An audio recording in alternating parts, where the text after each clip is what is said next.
खूनी साया।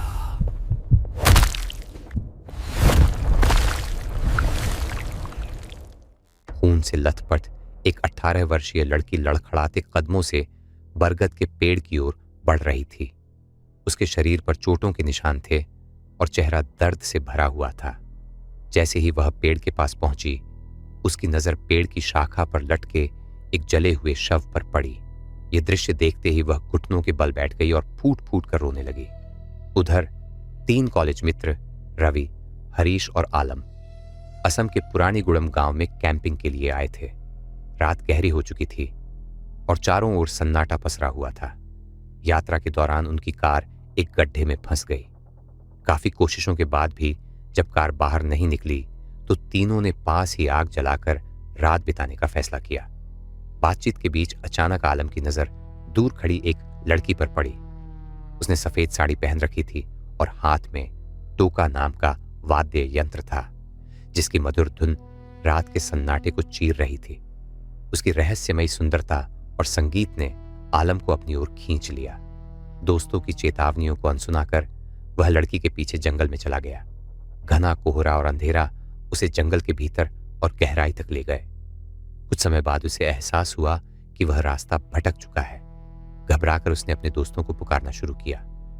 तभी ऊपर पेड़ की शाखाओं से कोई अजीब आवाज आई। उसने सिर उठाकर देखा तो एक भयावह दृश्य उसके सामने था। डर के मारे उसका शरीर कांप उठा। तभी उसके सामने वही सफेद साड़ी वाली लड़की प्रकट हुई।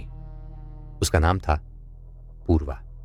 कहते हैं कि पुरानी गुड़म के जंगलों में पूर्वा की आत्मा भटकती है और जो भी उसकी राह में आता है उसका अंत निश्चित होता है। सालों पहले पूर्वा एक साधारण गांव की लड़की थी। उसकी आवाज मधुर थी और वह टोका बजाने में निपुण थी। एक दिन उसकी मुलाकात एक अंग्रेज अधिकारी जनरल स्कॉट से हुई। स्कॉट उसकी सुंदरता और प्रतिभा से प्रभावित हुआ, लेकिन पूर्वा ने उसके प्रस्ताव को ठुकरा दिया क्योंकि वह गांव के सरपंच के बेटे से विवाह करने वाली थी।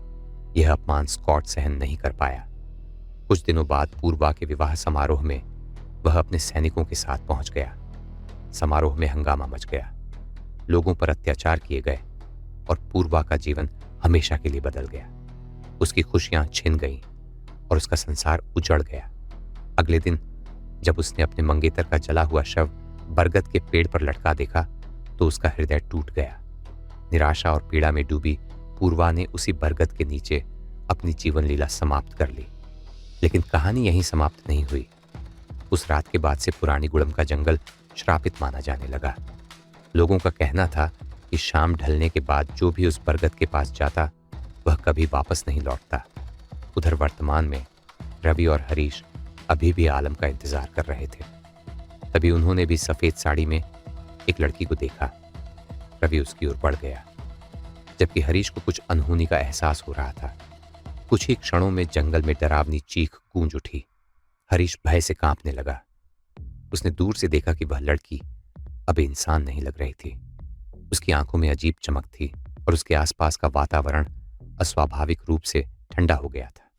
डर के मारे हरीश वहां से भाग निकला। सुबह होते होते वह किसी तरह एक गांव तक पहुंचा, लेकिन उसकी हालत इतनी खराब थी कि वह किसी को पूरी बात बता भी नहीं पाया।